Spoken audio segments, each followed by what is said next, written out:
সুনামগঞ্জে বন্যা পরিস্থিতির আরও অবনতি হয়েছে। পৌর শহরের ঘরবাড়ি, রাস্তাঘাট সব পানির নিচে তলিয়ে গেছে। বন্যা পরিস্থিতির অবনতি হয়েছে সিলেটেও। এ বিষয়ে জানতে যাচ্ছি সুনামগঞ্জের স্টাফ করেসপন্ডেন্ট দেওয়ান গিয়াস চৌধুরীর কাছে। গ্যাস, বন্যা পরিস্থিতি ক্রমেই অবনতি হচ্ছে, তো সার্বিক পরিস্থিতি আমাদেরকে জানাবেন।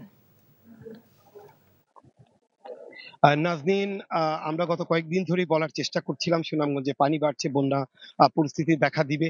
তো গতকালকে ঈদ ছিল এবং এই ঈদ সুনামগঞ্জের মানুষ করতে পারেনি। ঠিক আজকে ঈদের পরের দিন আজকে আপনারা যদি খেয়াল করেন যে সুনামগঞ্জ ডুবছে, আমরা এভাবেই বলছি কারণ আমরা সকাল থেকে যে খবর পাচ্ছিলাম একটি এলাকা বন্যায় তলিয়ে যাওয়ার খবর পাচ্ছিলাম। সুনামগঞ্জ পৌর শহরের প্রায় সব জায়গায় পানি উঠেছে। আমি যেই জায়গাটিতে দাঁড়িয়ে আছি এটি হচ্ছে সুনামগঞ্জের উকিলপাড়া এবং এই উকিলপাড়া পয়েন্টে বেশিরভাগ জায়গা হাঁটু পানি, কোথাও হাঁটুর একটু নিচে। একইভাবে সুনামগঞ্জের সব সুনামগঞ্জ পৌর শহরের সব পাড়াতেই পানি বেড়েছে। মানুষজন এখন যেটা করছেন আশ্রয় কেন্দ্রের উদ্দেশ্যে ছুটে যাচ্ছেন। তাদের একটু কাঁচা ঘরবাড়ি, আধা পাকা ঘরবাড়ি, তারা মূলত আশ্রয় কেন্দ্রে ছুটছেন। যাদের একটু অবস্থাশালী তারা বন্যার জন্য সব প্রস্তুতি নিচ্ছেন। একইভাবে সুনামগঞ্জের বেশ কয়েকটি সড়কে, জেলার উপজেলার সড়কে পানি উঠে যাওয়ায় মানুষ আতঙ্কে আছেন এবং চরম ভোগান্তিতে পড়েছেন এবং বৃষ্টিপাত অব্যাহত থাকলে সুনামগঞ্জের বন্যা পরিস্থিতি আরো খারাপ হবে। নাজনীন, সুনামগঞ্জ থেকে জানছিলাম বন্যার খবর। তুমি কি পুরুষ না কাপুরুষ মিয়া? বউর শান্তির লেগে ফ্যামিলিতে তুমি ফাইট দিবা না?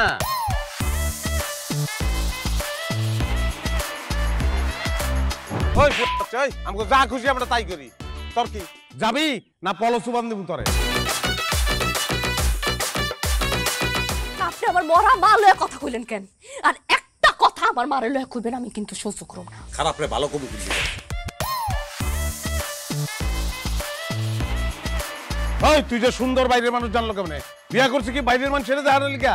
ভুলে গেছে, প্রথম বাসর ঘর তো।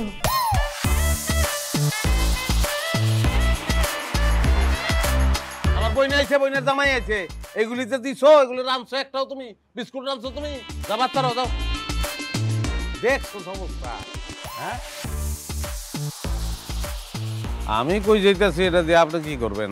তুমি বললা পৃথিবীতে কোনো শব্দ নাই। ওকে, লাইট বন্ধ করি তাহলে।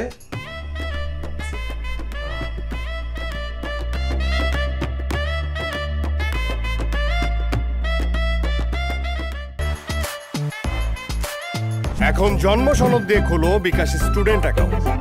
নিজের বিকাশ নিজে কর।